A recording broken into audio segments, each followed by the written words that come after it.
আসসালামু আলাইকুম। আমি এখন বানাবো দারুণ মজার একটা মাসালা ডিম। এটা অনেকটা আমাদের ডিম ভাজির মতো, সকালে নাস্তায় রুটি পরোটার সাথে খাইতে যে কি মজা একবার বানালেই বুঝবেন। তো এটা বানাইলে কিন্তু 2-4টা রুটি পরোটা বেশি বানাবেন, কারণ এটা একবার খাওয়া শুরু করলে থামতে পারবেন না, কিন্তু এতই মজা। তো আসেন দেখি শুরু করা যাক। আমি এখানে 4টা ডিম নিয়ে স্বাদ মতো লবণ আর সামান্য একটু গোলমরিচের গুঁড়া দিয়ে এটাকে ফেটে নিব। গোলমরিচের গুঁড়া চাইলে দিতে পারেন, না চাইলে নাই, দিলে একটু ফ্লেভারটা ভালো আসে, এই আর কি। ভালো মতো ফেটে নিলাম। এখন এটাকে আমি ভেজে নিব। আমি এখন একটা কড়াইয়ে কিছু তেল গরম করে এই ডিমগুলোকে দিয়ে আমি একটু ভেজে নিব। একটু ঘুটে নিই শেষবারের মতো। অল্প আছে আমি ভাজতেছি, কড়া করে না, ডিমগুলোতে একটু মোটামুটি ফ্লাফি, একটু ফুলা ফুলা হয়ে ভাজা হয়।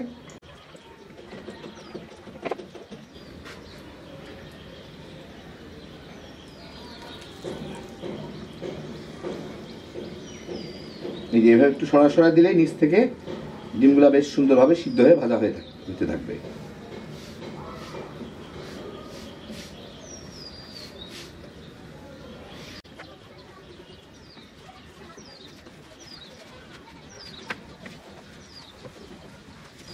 আর এইভাবে ছোট ছোট টুকরা করে দিব।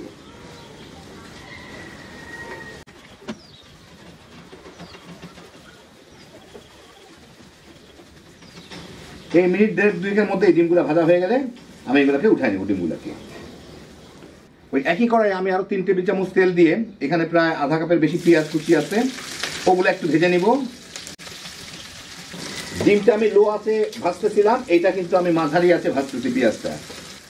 এই 1-1.5 মিনিটের মধ্যে পেঁয়াজটা একটু বাদামি হওয়া শুরু করলে এর মধ্যে আমি দিয়ে দিচ্ছি 2টা তেজপাতা, 2টা এলাচি আমি একটু ভেঙে রাখছি, গুঁড়া করে রাখছি, আর 2-3 টুকরা দারচিনি, 2-3টা কাঁচামরিচ। একটু নাড়াচাড়া করে নিই, গরম মশলার ফ্লেভারটা চলে আসুক। এই আধা মিনিটের মতো নাড়াচাড়া করে এর মধ্যে আমি দিয়ে দিই 2 চা চামচ আদা রসুন বাটা। একটু ভেজে নিই আদা রসুনের কাঁচা গন্ধটা, মানে পানিটুকু চলে যাওয়া পর্যন্ত। এই মিনিট খানেকের মধ্যে আদা রসুনের কাঁচা গন্ধ চলে গেলেই আমি এর মধ্যে দিয়ে দিচ্ছি 1 চা চামচ জিরার গুঁড়া, এই আধা চা চামচের মতো হলুদের গুঁড়া, স্বাদ মতো মরিচের গুঁড়া দিয়ে একটু নাড়ানাড়ি করে নেব, যাতে হলুদের কাঁচা গন্ধটা চলে যায়। কয়েক সেকেন্ড লাগে এটা যাইতে, কয়েক সেকেন্ড লাগে মাত্র এটা যাইতে। এই হলুদের কাঁচা গন্ধটা চলে গেলে আমি এর মধ্যে দিয়ে দিচ্ছি 2টা টমেটো, আমি ব্লেন্ড করে রাখছি, ওই টমেটো 2টা দিয়ে দিব।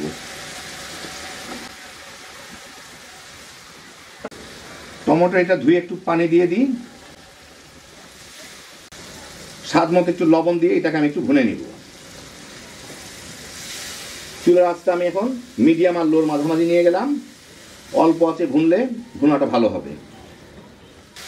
4-5 মিনিট ভুনে তেলটা ছেড়ে দিলে আমি এখন এর মধ্যে দিয়ে দিব এই ডিমগুলা, দিয়ে এর সাথে মিশাই দিলেই হয়ে গেল। অত রান্নার কোনো কিছু নাই, মিনিট খানে একটু নাড়াচাড়া করলেই ভালো মতো সাথে মিলে যাবে।